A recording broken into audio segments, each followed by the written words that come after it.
শেফালি, এই শেফালি, উঠ, তোর আন্টি আইছে। রাক্ষস বেটি 2 দিন আগে খায়া গেলি, এখন আবার আয় বসতো খাইতে। আসসালামু আলাইকুম আন্টি। ওয়ালাইকুম আসসালাম। ভালো আছোস? এই নে নাস্তা খা।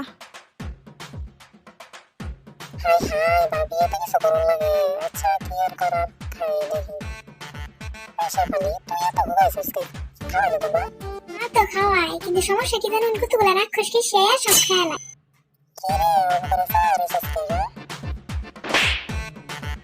না মানে আন্নে আমার নিয়ে একটু কম চিন্তা করুন, তাহলে আমি 5 কেজি ওজন বাড়ায় আনে।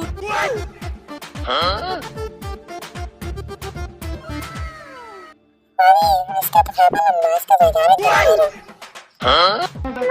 তোমার লাগে কি আর কিছুই নাই। আছে, ওই যে গ্লাসও পানি আছে, খা। রাক্ষস বেটি খাবারের একটা লাশ রাখছে না।